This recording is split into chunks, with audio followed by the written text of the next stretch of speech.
Hello student. तो चलिए आज क्लास 12 का बायोलॉजी चैप्टर नंबर 1 का क्वेश्चन अगला करते हैं, जो कि इसके पहले हम लोग 10 को क्वेश्चन पढ़ लिए हैं और इसके आगे से आज का वीडियो में क्वेश्चन नंबर 11 से हम लोग क्वेश्चन करेंगे। तो चलिए क्वेश्चन नंबर 1 क्या कह रहा है इसके बारे में देख लेते हैं। हाँ, क्वेश्चन आप लोगों को दिखाई दे रहा होगा, निम्न में से किस में 12 वर्ष में केवल एक बार पुष्प खिलते हैं। देखिए ऐसा पौधा है जिसमें से कह रहा है कि 12 वर्ष में केवल एक बार पुष्प खिलता है। ऑप्शन सुनिए, नीला कुरेंजी, बी नंबर कह रहा है सूर्यमुखी, सी नंबर कह रहा है बांस और डी नंबर कह रहा है बरगद कह रहा है। तो इसका जो राइट आंसर हो जाएगा, आप लोगों को मालूम होना चाहिए, इसका राइट आंसर ए हो जाएगा। क्या हो जाएगा? ए हो जाएगा, अर्थात इसका आंसर जो हो जाएगा नीला कुरेंजी हो जाएगा। चलिए अगला क्वेश्चन की तरफ चलते हैं।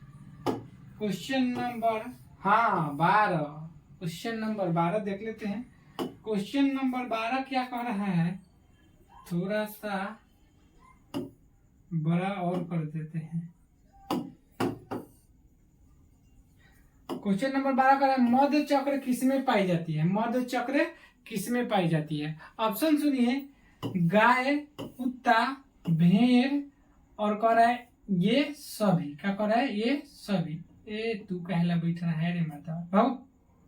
हाँ, चलिए देखिए का क्वेश्चन कह रहा है, गाय, भैंस, भैंस नहीं सॉरी, गाय, कुत्ता, भेड़ और ये सभी कर रहा है।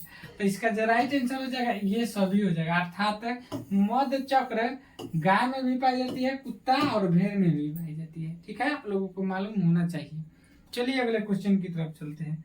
अगला क्वेश्चन जो क्या कह रहा है, अगला क्वेश्चन देखिए। 13 नंबर क्वेश्चन क्या कह रहा है, दिख रहा होगा आप लोगों को, ऋतुस्राव चक्र किसमें होता है? ऋतुस्राव चक्र किसमें होता है? ये भी क्वेश्चन बढ़िया है। बंदर, चिंपैंजी, मनुष्य और ये सभी कह रहा है। तो आप लोगों को मालूम होना चाहिए कि इसका राइट आंसर हो जाएगा ऑप्शन नंबर डी हो जाएगा। ऑप्शन नंबर डी हो जाएगा, अर्थात ऋतुस्राव चक्र बंदर में भी पाई जाती है, चिंपैंजी और मनुष्य में भी पाई जाती है। तो ये सब क्वेश्चन एग्जाम के दृष्टि से बहुत अच्छा है। तो आप लोग इस वीडियो को जितना हो सके उतना दबा के शेयर कीजिए ताकि सभी बच्चों को लाभ मिल सके। चलिए अगला क्वेश्चन देखते हैं। 1 मिनट। 13 के बाद 14 क्वेश्चन देखते हैं। 14 नंबर क्वेश्चन क्या कर रहा है, मालूम होना चाहिए। क्वेश्चन सुंदर है। क्वेश्चन क्या कर रहा है, निम्न में किसमें केवल एक बार अपने जीवन काल में फूल निकलता है? और निम्न में से किसमें केवल एक बार अपने जीवन काल में फूल निकलता है? तो देखिए ऑप्शन सुनते हैं, जामुन, बरगद, बांस और क्या कर रहा है, लीची। आप लोगों को मालूम होना चाहिए इसका सही आंसर क्या हो जाएगा, ऑप्शन नंबर सी हो जाएगा, अर्थात जो होगा इसका आंसर हो जाएगा सी, अर्थात इसका आंसर हो जाएगा बांस। क्या हो जाएगा? बांस आंसर हो जाएगा। चलिए अगला क्वेश्चन देखते हैं। ये रहा क्वेश्चन। अगला क्वेश्चन देखिए, प्रोफेसर पंचानन महेश्वरी का जन्म कहाँ हुआ था? प्रोफेसर पंचानन महेश्वरी का जन्म कहाँ हुआ था? मालूम होना चाहिए। ऑप्शन कह रहा है, ऑप्शन जयपुर, कोलकाता, बिहार और दिल्ली कह रहा है। मालूम होना चाहिए प्रोफेसर पंचानन का जन्म जयपुर में हुआ था, अर्थात इसका आंसर जो हो जाएगा ए नंबर आंसर हो जाएगा। इस वीडियो को ज्यादा से ज्यादा शेयर कीजिए ताकि सभी बच्चों को लाभ मिल सके। चलिए अगला क्वेश्चन क्या कर रहा है, 16 नंबर क्वेश्चन दिखाई दे रहा होगा आप लोगों को। 16 नंबर क्वेश्चन कर रहा है, कायिक जनन एक प्रकार का जनन है। कायिक जनन एक प्रकार का जनन है। ऑप्शन सुनिए, लैंगिक का जनन, अलैंगिक जनन, दोनों, इनमें से कोई नहीं। तो इसका जो होगा सही आंसर अलैंगिक जनन हो जाएगा। अब थोड़ा सा कायिक जनन होता क्या है चलिए हम बता देते हैं। कहेगा कायिक जनन के बारे में तो कहेंगे जनन की वह विधि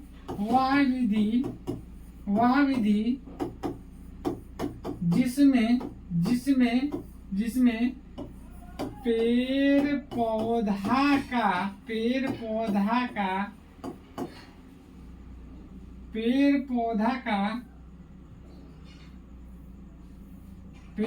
का कोई भी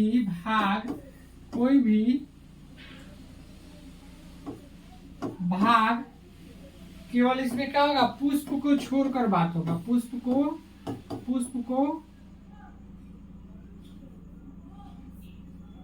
पुष्प को छोड़कर इसमें बात होगा। छोड़कर यानी जैसे मान लीजिए जैसे में हो जाएगा जड़, तना, पत्ती इत्यादि से अलग होकर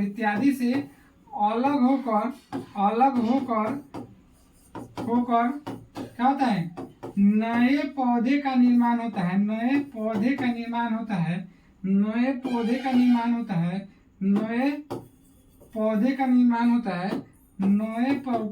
निर्माण होता है क्या कहलाता है, कायिक जनन कहलाता है। अर्थात कहने का मतलब हुआ जनन की वह विधि जिसमें पेड़ पौधा का कोई भाग पुष्प को छोड़कर जैसे जड़, तना, पत्ती से अलग होकर के एक नए पौधे का निर्माण होता है, उसे क्या कहेंगे, कायिक जनन कहते हैं। क्या कहते हैं, कायिक जनन कहते हैं। उम्मीद है इस चीज को आप लोग समझ पाए होंगे। चलिए अगले क्वेश्चन की तरफ चलते हैं। क्वेश्चन नंबर 17 क्या कह रहा है, आप लोगों को मालूम होना चाहिए। 17 नंबर क्वेश्चन कर रहा है लैंगिक जनन को सामान्यतः कितने भागों में बांटा जा सकता है। एक नंबर ऑप्शन है 1, 2, 3 और 4, लाइन बाय लाइन ऑप्शन में दिया है। तो इसका राइट आंसर हो जाएगा ऑप्शन नंबर सी। इसको 3 भागों में बांट सकते हैं। अब 3 भाग कौन कौन होता है चलिए हम बताते हैं। हम लोग एक नंबर पढ़े होंगे निषेचन पूर्व घटनाएं। एक पढ़े हैं निषेचन और तीसरा जो हो जाएगा निषेचन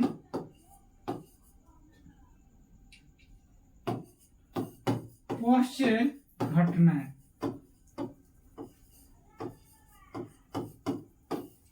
आप लोगों को मालूम होना चाहिए कि ये जो है 3 भाग में इसको हम बांट सकते हैं। क्या क्या बांट सकते हैं, निषेचन पूर्व घटनाएं, उसके बाद निषेचन, उसके बाद निषेचन पश्चात घटनाएं। ये 3 भाग में हम लैंगिक जनन को बांट सकते हैं। उम्मीद है इस चीज को समझ पाए होंगे। चलिए अगला क्वेश्चन देखते हैं। क्वेश्चन नंबर क्वेश्चन नंबर जो है दिखाई दे रहा होगा, आलू में अर्धसूत्री कोशिका में गुणसूत्रों की संख्या होती है। आलू में अर्धसूत्री कोशिका में गुणसूत्रों की संख्या होती है। 18 नंबर क्वेश्चन, ऑप्शन सुनिए 24, बी नंबर 48, सी नंबर 16 और डी नंबर 32। ये पे कीड़ा बैठ जा रहा है भाई, कहाँ से आ जा रहा है लोग। और देखिए 18 नंबर का जो है आलू में गुणसूत्रों की जो अर्धसूत्री कोशिका में गुणसूत्रों की संख्या हो जाएगा, ऑप्शन नंबर क्या हो जाएगा, ए हो जाएगा। अर्थात इसका राइट आंसर 24 होगा। क्या होगा, इसका राइट आंसर 24 होगा। चलिए 18 के बाद क्वेश्चन नंबर 19 देखते हैं। अगला क्वेश्चन जो देखते हैं 19 नंबर क्वेश्चन क्या कह रहा है कि जीव हो सकते हैं। क्वेश्चन नंबर 19 क्या कह रहा है, जीव हो सकते हैं।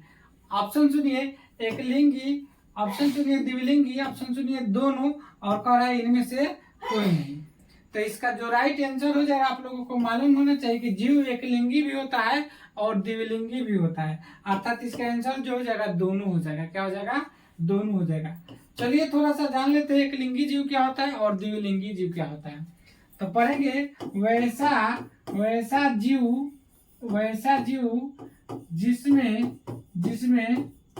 नर तथा मादा जनन अंग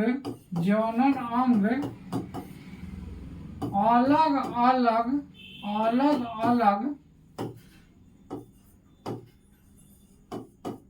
अलग अलग व्यष्टि में पाए जाते हैं, अलग अलग व्यष्टि में पाए जाते हैं।